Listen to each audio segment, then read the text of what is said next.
नमस्कार दोस्तों, stock market studies में फिर से एक बार आपको दिल से बहुत स्वागत करता हूं। तो आज मैं फिर से आपके सामने कुछ इंपॉर्टेंस कंपनी का अपडेट शेयर करने वाला हूं। तो इस वीडियो को पूरा लास्ट तक देखना। सबसे पहले मैं डिस्कशन करूंगा रिलायंस इंडस्ट्रीज के बारे में। देखिए, रिलायंस के बारे में बात करूं तो सबसे पहले जिस दिन बजट आया था तो रिलायंस के ऊपर एक अच्छा खासा फॉल देखने को मिला था। उसके बाद रिलायंस ने छोटा मोटा रिकवरी भी किए। अगर मैं चार्ट को सबसे पहले दिखा दूं, आप यहाँ पे खुद देख सकते हैं। देखिए, रिलायंस के ऊपर कुछ दिनों से लगातार एक करेक्शन देखने को मिला है। इसके पीछे दो रीजन है। पहली रीजन क्या है?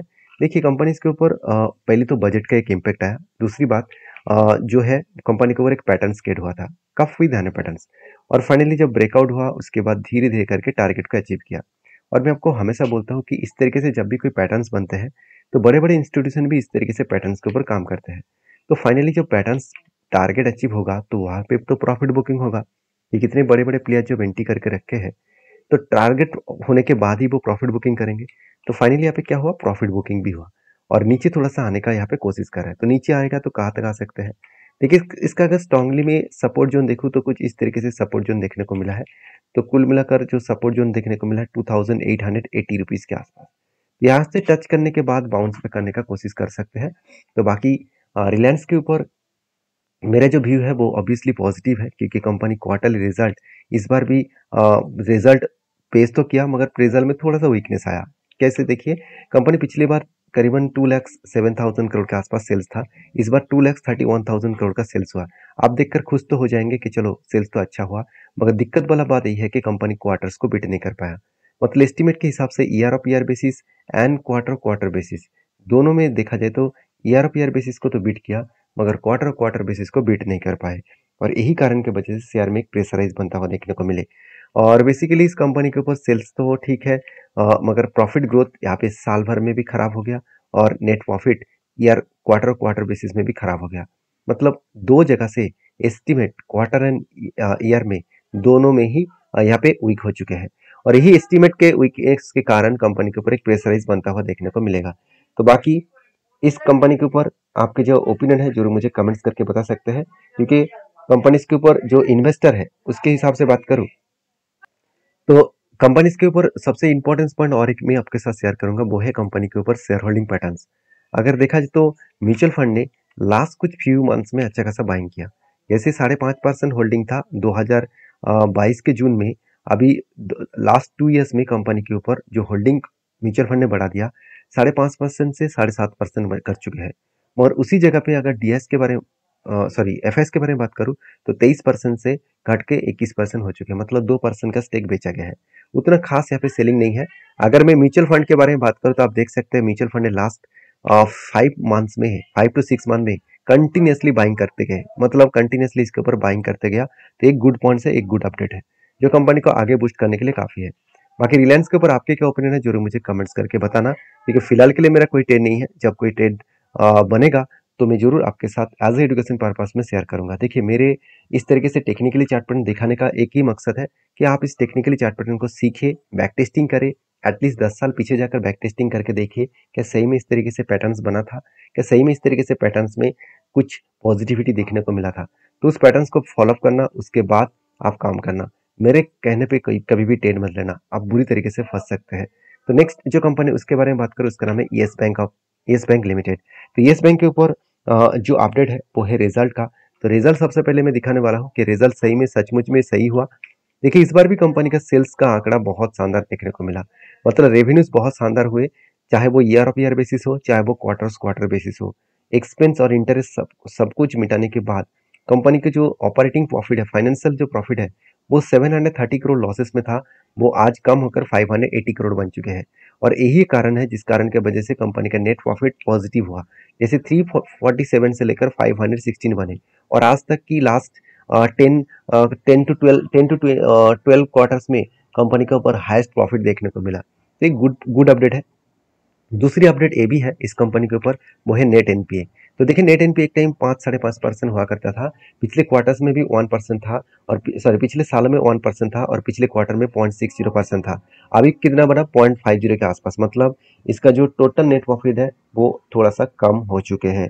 और अच्छा खासी यहाँ पे ग्रोथ भी मेंटेन कर रहा है। तो सोचिए, कंपनी का एनपीए अगर इतना कम हो गया, 50% से भी ज्यादा कम हो गया, तो कंपनी का तो ग्रोथ होगा। तो हुआ कुछ उल्टा। कंपनी रिजल्ट आने के बाद ऊपर क्या जाएगा, वो नीचे ही आ रहा है। तो मुझे नहीं लगता है कि वो नीचे आएगा, क्योंकि जिस तरीके से इस स्ट्रांगली इस रेजिस्टेंस को ब्रेकआउट किया है, वो एक बार रिटेस्ट करने के बाद ही वो बाउंस बैक कर सकते हैं, क्योंकि पैटर्न्स तो पहले ही क्रिएट हो चुके हैं। एक दो बाइंग कैंडल बने, जो बाइंग कैंडल का रेंज बने 32%।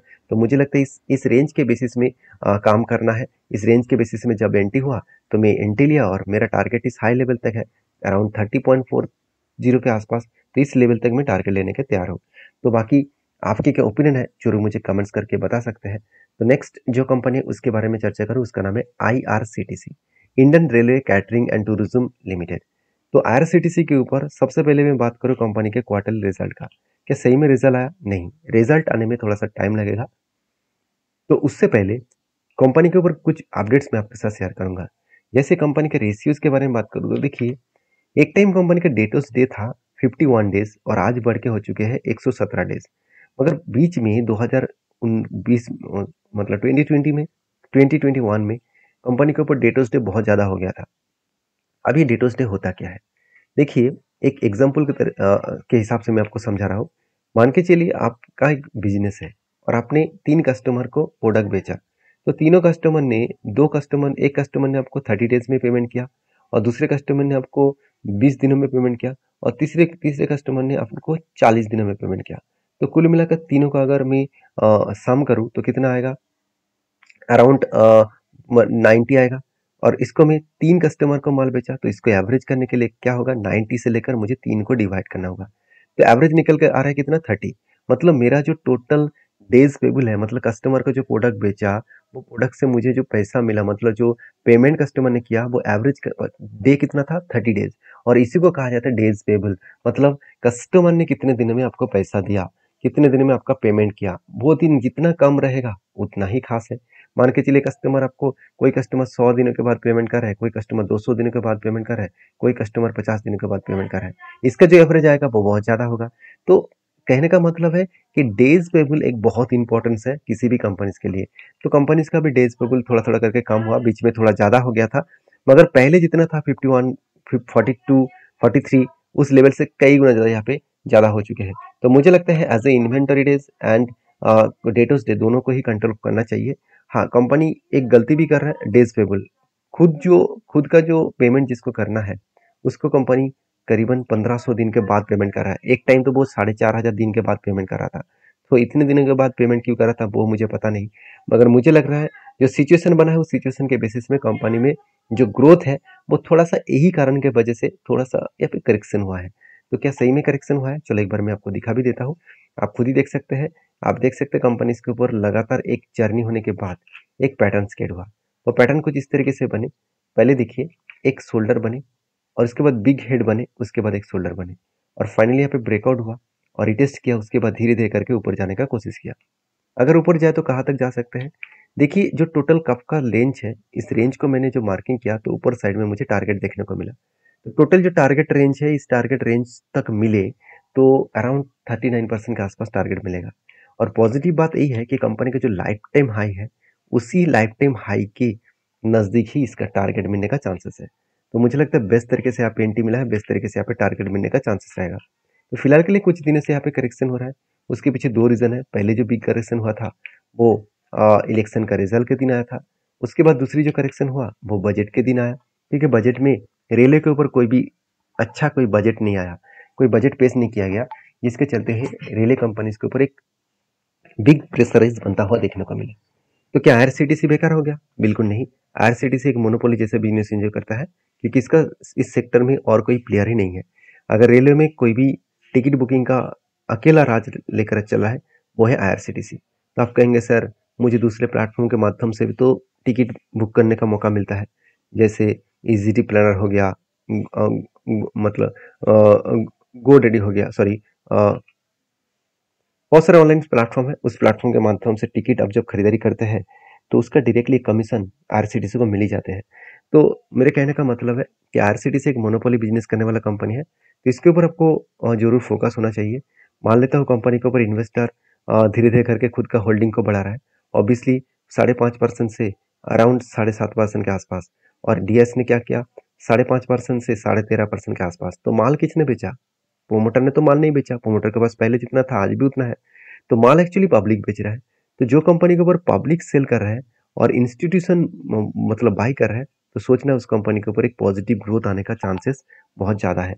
तो मैं इस कंपनी के ऊपर बुलिश हूँ। आपके क्या ओपिनियन है जरूर मुझे कमेंट्स करके बता सकते हैं। तो नेक्स्ट जो कंपनी है उसके बारे में चर्चा करें, उसका नाम है जीआरपी लिमिटेड। तो बेसिकली जीआरपी लिमिटेड एक छोटा सा कंपनी है, 2000 करोड़ का। कंपनी का अपडेट यही है कि कंपनी जल्द से जल्द एक के बदले एक शेयर कंपनी बोनस देने जा रहा है, और वो भी 12 ऑफ अगस्त। तो 12 ऑफ अगस्त में कंपनी आपको बोनस देने जा रहा है। तो जो आपको अच्छा खासा एक अपडेट है जो मैं आपके साथ शेयर किया हूँ। तो प्लीज़ इस वीडियो में सारे इन्फॉर्मेशन जो आपके साथ शेयर किया गया है, तो एज ए रिकमेंडेशन के हिसाब से नहीं, एज ए एजुकेशन पर्पज पे है। तो प्लीज़ एक बार डीपली रिसर्च करें, उसके बाद काम करें। तो मिलते हैं नेक्स्ट वीडियो में। तब तक के लिए धन्यवाद।